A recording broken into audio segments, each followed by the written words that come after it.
Assalamualaikum warahmatullahi wabarakatuh. Halo semua, perkenalkan nama saya Laila Rahmaliza dengan NIM 2001025195. Saya dari Prodi PGSD Universitas Muhammadiyah Profesor Dr. Hamka. Video ini dibuat untuk memenuhi tugas akhir strategi pembelajaran dengan dosen pengampu Dr. Hajah Hisana El Khuloko MPD. Di sini saya akan membahas tentang gerakan literasi di sekolah dasar.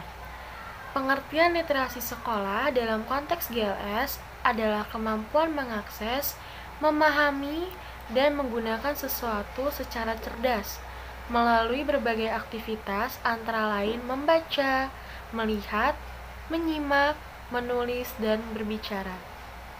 Gerakan literasi sekolah merupakan sebuah upaya yang dilakukan secara menyeluruh untuk menjadikan sekolah sebagai organisasi pembelajaran yang warganya literat sepanjang hayat melalui pelibatan publik. Literasi pada dasarnya merupakan kegiatan yang berhubungan dengan membaca dan menulis. Namun, Deklarasi Praha pada tahun 2003 menyebutkan bahwa literasi tidak hanya berkaitan dengan dua aktivitas. Ia juga mencakup bagaimana seseorang berkomunikasi dalam masyarakat. Literasi juga bermakna praktik dan hubungan sosial yang terkait dengan pengetahuan, bahasa, dan budaya.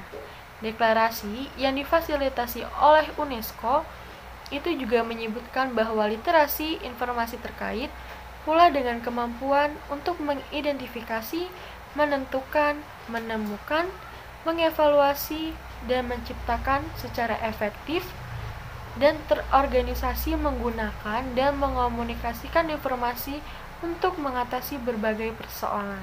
Tujuan umum gerakan literasi adalah menumbuh kembangkan budi pekerti peserta didik melalui pembudayaan ekosistem literasi sekolah yang diwujudkan dalam gerakan literasi sekolah agar menjadi pembelajar sepanjang hayat.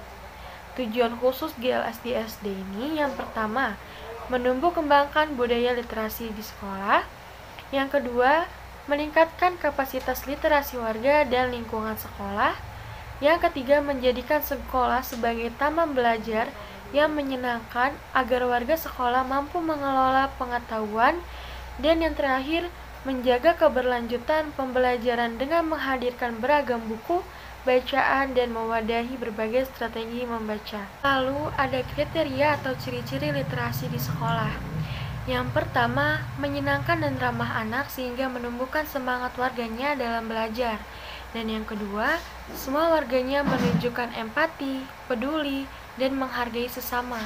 Yang ketiga, menumbuhkan semangat ingin tahu dan cinta pengetahuan. Yang keempat, memampukan warganya cakap berkomunikasi dan dapat berkontribusi pada lingkungan sosialnya. Dan yang kelima, mengakomodasi partisipasi seluruh warga dan lingkungan eksternal. Lalu ada tahap pelaksanaan GLS. Yang pertama ada tahap pembiasaan, yang kedua ada tahap pengembangan, dan yang ketiga ada tahap pembelajaran. Lalu ada kecakapan literasi di SD. Kegiatan literasi pada tahap ini meningkatkan kemampuan berbahasa reseptif dan aktif, yang dijelaskan secara rinci dalam konteks dua kegiatan utama di tahap ini, yaitu membaca dan menulis. Kemampuan membaca dan menulis di jenjang ini agar peningkatan kecakapan di 4 area berbahasa, yaitu membaca, menulis, berbicara, dan menyimak, dapat dilakukan secara terukur dan berkelanjutan. Jenjang kemampuan membaca dan menulis ini dibagi dalam 3 tingkatan loh.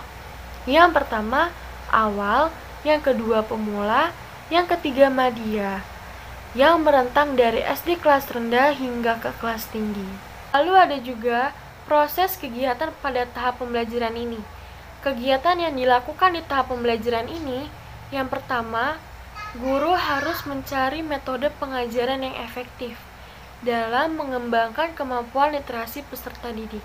Untuk mendukung hal ini, guru dapat melakukan tindakan penelitian kelas. Dan yang kedua, guru mengembangkan rencana pembelajaran sendiri dengan memanfaatkan berbagai media bahan ajar.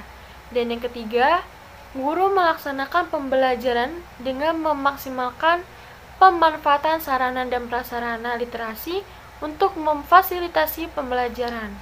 Dan yang terakhir, guru menerapkan berbagai strategi membaca untuk meningkatkan pemahaman peserta didik terhadap materi pembelajaran.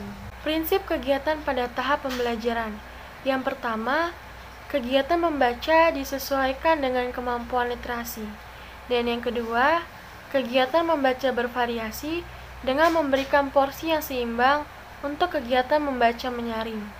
Yang ketiga, guru memanfaatkan buku-buku pengayaan fiksi dan non-fiksi untuk memperkaya pemahaman peserta didik. Yang keempat, pengajaran berfokus pada proses dan bukan pada hasil. Dan yang kelima, kegiatan menanggapi bacaan mempertimbangkan kecerdasan majemuk dan keragaman gaya belajar peserta didik. Yang keenam, guru melakukan pemodelan dan penampingan terhadap peserta didik. Langkah kegiatan di tahap pembelajaran. Yang pertama, berbagai cara membaca. Dan yang kedua, memilih buku pengayaan untuk pembelajaran. Dan yang ketiga, menggunakan buku pengayaan untuk menulis kegiatan kreatif. Dan yang keempat, contoh-contoh lembar catatan siswa dalam menanggapi bacaan. Dan yang kelima, contoh-contoh kegiatan berkarya dengan teks. Dan yang terakhir, yang keenam, berdiskusi dengan teman. Sekian dari saya, kurang lebihnya mohon maaf. Wassalamualaikum warahmatullahi wabarakatuh. Bye-bye.